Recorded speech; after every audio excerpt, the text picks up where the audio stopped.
दोस्तों आज तारीख 3 मार्च, दिन संडे रविवार, और आइए उत्तर प्रदेश की बड़ी खबरें और आज के यूपी के सभी मुख्य समाचार पर नजर डालते हैं। देखिए सबसे पहले उत्तर प्रदेश के मौसम के हालातों की बात करें तो आज 57 जिलों में बारिश के आसार रहेंगे। 18 जिले ड्राई यानी कि सूखे रहेंगे। 47 जिलों में बिजली की चमक के साथ बादल गरजने का अनुमान है। कल से वापस बदलेगा उत्तर प्रदेश का मौसम। लखनऊ में बारिश जारी है और ऐसे में मौसम विभाग की चेतावनी के मुताबिक आज यूपी के किन-किन जिलों में बारिश की संभावना है देख सकते हैं आप। गोरखपुर, बलिया, देवरिया, गाजीपुर, आजमगढ़, सुल्तानपुर, अम्बेडकर नगर, अयोध्या, गोंडा समेत इन 57 जिलों में आज बारिश होगी। और दोस्तों बीते 24 घंटों के दौरान भी कई जिलों में झमाझम बारिश और ओले गिरे। देखिए आप ये कुछ तस्वीरें। सहारनपुर में तेज बारिश हुई, झांसी में ओले गिरे। लखनऊ, कानपुर और मथुरा में भी रुक रुक कर बरसात देखी गई। मैनपुरी में एक व्यक्ति की बिजली गिरने से मौत भी हो गई। भैंस को खोलने के लिए बाड़े में गया था एक व्यक्ति, लेकिन आकाशीय बिजली गिरने से उनके प्राण निकल गए। बागपत में तूफान ने कितनी तबाही मचाई। 60 किलोमीटर प्रति घंटा की रफ्तार से तूफान आया। तेज हवाएं चली, जमकर बारिश हुई। 30 मिनट तक ओलावृष्टि भी देखी गई। कई पेड़ पौधे उखड़ गए। कई जिलों में बिजली भी गुल हो गई। और झांसी में तो 11 दिन में तीसरी बार ओलावृष्टि कितनी गंभीर और भयंकर हुई देख सकते हैं आप। दीवारों के पास में ओले की पूरी चादर सी बिछ गई। आंवला जितने बड़े बड़े ओले गिरे थे,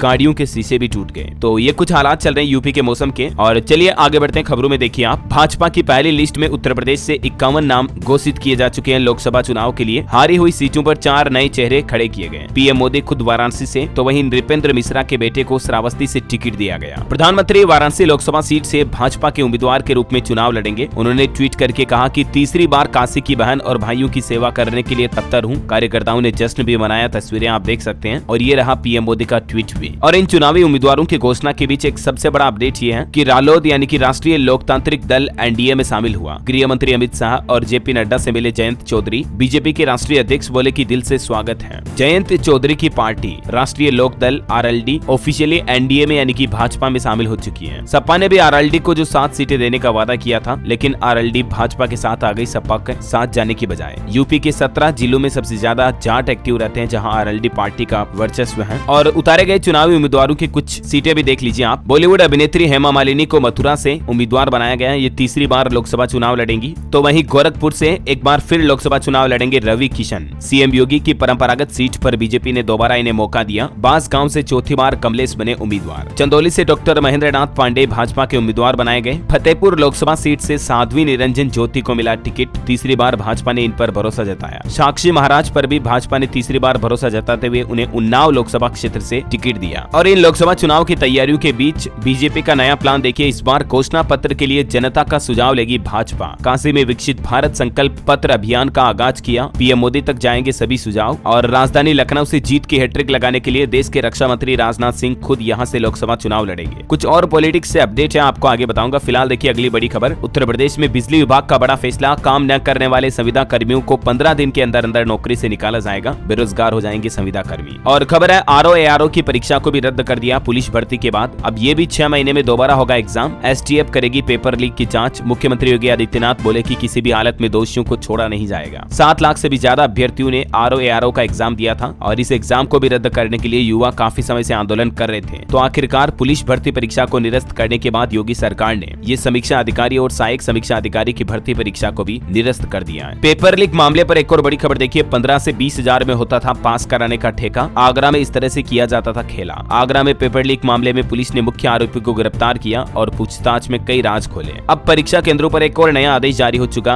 अगर परीक्षा केंद्रों पर टीचर ने भी मोबाइल का इस्तेमाल किया तो सीधी एफआईआर दर्ज होगी। आगरा की घटना के बाद यूपी बोर्ड ने और सख्ती बढ़ाई। चलिए अगली खबर देखिए। गोरखपुर में मुख्यमंत्री योगी आदित्यनाथ ने कई योजनाओं का उद्घाटन किया। एम्स में सकारात्मकता और टीम वर्क बेहद जरूरी है। सीएम ने गोरखपुर एम्स में ब्लड बैंक और डायलिसिस यूनिट का शुभारंभ करते हुए कहा, डॉक्टरों को मरीज से अच्छा व्यवहार करना चाहिए। और साथ ही मुख्यमंत्री योगी आदित्यनाथ ने 1100 अन्नपूर्णा भवनों का भी लोकार्पण किया। ई पोस्ट मशीनों से होगा खाद्यान्न वितरण। एलईडी पर देखा गया सीएम का कार्यक्रम भी। गोरखपुर में सीएम योगी बोले कि जो कहा वो किया और जो कहेंगे उसे करके दिखाएंगे। 1006 करोड़ के प्रोजेक्ट की सौगात दी और बोले कि अब यूपी को है दृष्टि से कोई नहीं देखता है। और वहीं देखिए सीएम ने लखनऊ से मशीनों का भी लोकार्पण किया। ललितपुर में 26 मॉडल उचित दर दुकान और ई वेइंग पोस्ट मशीनों का लोकार्पण किया, जिससे कि राशन की दुकानों पर घटतौली की समस्या भी खत्म होगी। बलिया में भी 30 अन्नपूर्णा भवनों का सीएम ने वर्चुअली उद्घाटन किया। बीजेपी नेता बोले हमारी सरकार का उद्देश्य ज्यादा से ज्यादा लोगों को सुविधाएं देना है। चलिए अगली बड़ी खबर देखिए। सामूहिक विवाह में फर्जीवाड़ा का बड़ा खुलासा सामने आ रहा। 16 आरोपियों की जमानत याचिका खारिज हुई। 537 जोड़ों में से 245 अपात्र पाए गए थे। सहायक विकास खंड अधिकारी को भी निलंबित किया था। बलिया में मनियर में जो मुख्यमंत्री मुख्यमंत्री सामूहिक विवाह योजना हुआ, उसमें धांधली और फर्जीवाड़ी मामले पर गिरफ्तार 16 आरोपियों की जमानत याचिका को भी न्यायालय ने खारिज कर दिया। चलिए खबर देखिए, वोटर्स की मदद के लिए 3 एप्लीकेशन बनाए जाएंगे। ईवीएम सिर्फ सरकारी गाड़ियों में ही जाएगी। क्रिमिनल बैकग्राउंड वाले प्रत्याशी 3 बार हल्फनामा देंगे। लोकसभा चुनाव से पहले मुख्य निर्वाचन आयुक्त राजीव कुमार की तरफ से ये नए ऑर्डर जारी किए गए। और वहीं गोरखपुर में सीएम योगी ने सांसद व विधायकों से कहा कि चुनाव के पहले क्षेत्र के लोगों को रामलला के दर्शन करवाएं अपने अपने एरिया में। आज मुख्यमंत्री योगी आदित्यनाथ आजमगढ़ आएंगे और यहाँ एयरपोर्ट और विश्वविद्यालय का निरीक्षण भी करेंगे। तैयारियां तेज कर दी गई है। और बड़ी खबर देखिए, आगरा में बड़ा खुलासा सामने आ रहा है। एक्सपायर दवाओं की फिर से पैकिंग की गई। सैन्य आपूर्ति की दवाओं की कालाबाजारी में यह बड़ा खुलासा हुआ। अब योगी सरकार के औषधि विभाग ने जांच के आदेश भी दिए हैं। चलिए अगली बड़ी इंटरेस्टिंग खबर देखिए, बरेली बनाएगा कीर्तिमान। मुख्यमंत्री योगी आदित्यनाथ के साथ 10,000 लोग एक साथ बजाएंगे डमरू। विश्व रिकॉर्ड बनाने की तैयारी की जा रही है। लोकसभा चुनाव की आचार संहिता लागू होने से पहले डमरू चौक और महादेव सेतु के लोकार्पण कराने की तैयारियां और तेज हो गई है। महाशिवरात्रि का पर्व भी नजदीक आ रहा। इस मौके पर एक साथ 10,000 लोग एक जैसा परिधान पहनकर डमरू बजाएंगे और नया Guinness book of world record बनाया जाएगा। चलिए खबर है, 8 अप्रैल को मुरादाबाद हवाई अड्डे का लोकार्पण किया जाएगा। लखनऊ के लिए पहली उड़ान सेवा भी यहीं से शुरू होगी। संभव है कि पीएम नरेंद्र मोदी इसका उद्घाटन कर सकते हैं। और वहीं देखिए, अंबेडकर नगर में मनरेगा मजदूरों का 25 करोड़ का भुगतान रुका। आर्थिक तंगी से जूझ रहे मजदूर। 162 ग्राम पंचायतों में भुगतान नहीं होने से पक्के काम रुके। और अगली बड़ी अच्छी खबर देखिए, 31 मार्च तक एसी बसों में 10% कम ही रहेगा किराया। सर्दियों में सवारियां कम होने पर 28 फरवरी तक 10% किराया कम किया था, लेकिन अब इसकी तारीख को 31 मार्च तक बढ़ा दिया गया है। उत्तर प्रदेश परिवहन निगम की तरफ से एसी रोडवेज बसों में सफर करने वाले यात्रियों को ये बड़ी राहत दी गई है। और हाँ दोस्तों, अभी तो अपन कुछ और महत्वपूर्ण और काम की खबरें देखेंगे, लेकिन खबरों में आगे बढ़े इससे पहले आपसे एक छोटी सी गुजारिश है। अगर आपने डेली यूपी न्यूज चैनल को अभी तक भी सब्सक्राइब नहीं किया ना, तो सब्सक्राइब करके बेल आइकन दबा दो और इस वीडियो पर एक छोटा सा प्यार भरा लाइक भी कर दीजिएगा, ताकि आप अपने राज्य उत्तर प्रदेश की तमाम बड़ी खबरें और मुख्य समाचार तुरंत अपने मोबाइल पर देख पाएंगे। ओके, टाइम वेस्ट बिल्कुल भी नहीं करेंगे, सीधे आगे बढ़ते हैं खबरों में। देखिए आप, ग्रेटर नोएडा प्राधिकरण की 134वीं बोर्ड बैठक हुई। 4,859 करोड़ रुपए के बजट प्रस्ताव को मिली मंजूरी। जमीन अधिग्रहण पर 1,200 करोड़ रुपए खर्च किए जाएंगे। और खबर देखिए, अयोध्या में जेल में बने थैलों में भी मिलेगा रामलला का प्रसाद। फतेहपुर जेल के अधीक्षक ने बंदियों के हाथ से बने 1100 राम मंदिर छपे भगवा थैले ट्रस्ट को भेजे और ये जेलों में कैदियों ने बनाए हैं थैले। खबर है, गुजरात के मुख्यमंत्री ने भी कैबिनेट के साथ अयोध्या में रामलला के दर्शन किए। भूपेंद्र पटेल बोले कि 22 जनवरी का दिन भारतीय और दुनिया भर के राम भक्तों के लिए पवित्र अवसर बन चुका है। और वहीं लोकसभा चुनाव के बीच भाजपा ने 101 करोड़ लोगों से सुझाव मांगे। मुजफ्फरनगर में संकल्प पत्र भरवाने की शुरुआत हुई। देश की बेहतरी के लिए सुझाव मांगे जा रहे हैं। मतलब लोकसभा चुनाव में सरकार से लोगों की क्या क्या उम्मीदें हैं, क्या क्या उनकी मांगे हैं, इसी आधार पर इस बार भाजपा अपना घोषणा पत्र बनाएगी। कानपुर में भी देखिए, लोगों से सुझाव लेकर बीजेपी बनाएगी संकल्प पत्र। मोदी का गारंटी रथ स्कूल से लेकर बाजार तक जाएगा। 15 मार्च तक ये बड़ा अभियान चलेगा। चलिए अगली खबर देखिए, सुल्तानपुर में एक दूसरे के हुए 66 जोड़े, 64 ने लिए 7 फेरे, 2 ने कहा कबूल है। ब्लॉक प्रमुख ने दिया वर वधू को आशीर्वाद। उन्नाव में साक्षी महाराज ने जनता दरबार लगाया। बोले ब्रजभूषण कद्दावर नेता है, उनके आशीर्वाद के बिना वहाँ सीट निकालना मुश्किल है। और रेलवे से एक अपडेट देखिए, दूसरे राज्यों से अयोध्या आने वाले श्रद्धालुओं का सफर अब और भी आसान होगा। गोरखधाम और बाग एक्सप्रेस को मानिकपुर में स्टॉपेज मिला। उड़ीसा के संबलपुर तक जाएगी यह हटिया एक्सप्रेस ट्रेन। वहीं 6 मार्च को राजस्थान सीकर से भी अयोध्या जाएगी स्पेशल ट्रेन। यात्रियों को ट्रेन में फ्री मिलेगा नाश्ता खाना, रजिस्ट्रेशन करवाना जरूरी होगा। चलिए खबर है, वाराणसी के चौका घाट में खुला पीएम जन औषधि केंद्र। ब्रांडेड दवा के मुकाबले 90% कम रेट पर मिलेंगी जेनेरिक मेडिसिन। और खबर है, आगरा में एआई यानी कि आर्टिफिशियल इंटेलिजेंस संभालेगा मेट्रो स्टेशन की सुरक्षा। लावारिस सामान मिलने पर ऑटोमेटिक अलर्ट बजेगा। पीएम नरेंद्र मोदी मेट्रो को हरी झंडी दिखा सकते हैं जल्दी। चलिए खबर देखिए, कुशीनगर के 22 नवनिर्मित अन्नपूर्णा भवनों का भी लोकार्पण किया गया। ई पोस्ट मशीनों से अनाज वितरण का शुभारंभ होगा। 7 विधानसभा क्षेत्रों में लाइव टेलीकास्ट हुआ इसका। और बड़ी खबर है, बाहुबली मुख्तार अंसारी की मऊ के एमपी एमएलए कोर्ट में पेशी हुई। दोहरे हत्याकांड और गैंगस्टर एक्ट का केस। वकीलों की हड़ताल के कारण कोर्ट ने 16 मार्च की आखिरी तारीख दिया। और खबर है, मांस मुर्गा को लेकर बड़ा फैसला देखिए। महाकुंभ 2025 से पहले प्रयागराज के महाकुंभ क्षेत्र में 500 मीटर के दायरे में नहीं खुलेगी दुकानें। दुकानदारों को लाइसेंस भी नहीं मिलेगा नॉनवेज बेचने का। मीट, मुर्गा, मछली वगैरह हर तरह के मांस की दुकानों पर रोक लगाने की तैयारी शुरू कर दी है। कल एक ऐसा ही फैसला काशी विश्वनाथ धाम को लेकर भी लिया था, मैंने आपको बताया था। इस धाम के 2 किलोमीटर तक के दायरे में 26 मीट की दुकानों को बंद कराया गया। अभियान चलाकर यह कार्रवाई की गई। चलिए अगला अपडेट देखिए, यूपी के इस शहर में भी एम्स के जैसे बनेगा 700 बेड का हॉस्पिटल। 800 करोड़ रुपए खर्च किए जाएंगे और ये तोहफा मिलने वाला है यूपी के गौतम बुद्ध नगर के लोगों को। यहाँ स्थित राजकीय आयुर्विज्ञान संस्थान जिम्स के परिसर में 700 बेड के हॉस्पिटल का निर्माण कार्य इसी महीने के आखिर तक शुरू हो सकता है। चलिए बड़ी खबर है, अतीक के भाई अशरफ के साले सद्दाम समेत 11 लोगों पर गैंगस्टर एक्ट के तहत मुकदमा दर्ज हुआ। आरोपियों की संपत्ति को भी सीज किया जाएगा। और दोस्तों, इस बदलते मौसम के बीच स्वास्थ्य विभाग की एक चेतावनी है कि वायरल का खतरा काफी बढ़ रहा है। अस्पतालों में भी वायरल के मरीज मरीजों की संख्या बढ़ी है। एक्सपर्ट ने कहा कि अपनी इम्यूनिटी को मजबूत रखें और इस वायरल फीवर के बुखार के माहौल के बीच खुद की सेहत का ध्यान रखें। अपनी इम्यूनिटी को मजबूत रखें, इसके लिए फल फ्रूट जूस सब्जियां खाएं पिएं आराम से, है ना। वैसे इम्यूनिटी को लेकर एक बड़ी खबर ये आ रही है कि स्मोकिंग छोड़ने के बाद भी शरीर की इम्यून सिस्टम पर लंबे समय तक इसका असर बना रहता है और गंभीर बीमारियों का खतरा भी रहता है। धूम्रपान लोगों की रोगों से लड़ने की क्षमता कम कर रहा है, यानी कि उनकी इम्यूनिटी कमजोर होती है। और बाकी तंबाकू से तो हर साल लाखों लोगों की मौतें होती है, नुकसान हो ही रहा, आपको पता ही है। इस पर हेल्थ एक्सपर्ट का भी क्या कहना देख सकते हैं आप, तो धूम्रपान आज ही छोड़ें। चलिए बड़ी खबर देखिए, पीजीआई में 2 महीने में मिले 26 स्वाइन फ्लू और 6 कोरोना के मरीज। लखनऊ पीजीआई का ये आंकड़ा है। लखनऊ के बाहर के रहने वाले हैं ज्यादातर पेशेंट, लेकिन ये आंकड़े वाकई में बड़े ही चौंकाने वाले हैं। और खबर है योगी कैबिनेट का होगा विस्तार। राजभर और दारा सिंह चौहान के अलावा और भी कई चेहरों को मंत्रिमंडल में जगह मिल सकती है। बड़ी खबर देखिए, हिम्मत को सैल्यूट। अपनी भैंस को बचाने के लिए बाघ से भिड़ा बुजुर्ग किसान, डंडे बरसाकर भगाया, ग्रामीण भी देखते रह गए। ये घटना है लखनऊ की, जहां एक भैंस मालिक 57 वर्षीय जग्गा सिंह उस बाघ से भिड़ गए जिसने उनकी भैंस पर हमला किया था। इसे कहते हैं हिम्मत हौसला। 57 साल के बुजुर्ग होने के बावजूद उन्होंने हिम्मत नहीं हारी। उनकी हिम्मत के आगे बाघ भी आखिरकार भागने को मजबूर हो गया। चलिए खबर है महाशिवरात्रि पर इस बार घर बैठे मिलेगा काशी विश्वनाथ का प्रसाद। मात्र 251 रुपए में आप देश के किसी भी कोने में प्रसाद मंगा सकते हैं। डाक विभाग की तरफ से इस बार विशेष तैयारी की गई है, क्योंकि डाक विभाग और श्री काशी विश्वनाथ मंदिर ट्रस्ट के बीच कुछ एग्रीमेंट साइन हुए हैं। इसके तहत देश भर में प्रसाद उपलब्ध कराएगा डाक विभाग। महाशिवरात्रि पर आप घर बैठे स्पीड पोस्ट के जरिए काशी विश्वनाथ मंदिर का प्रसाद पा पाएंगे।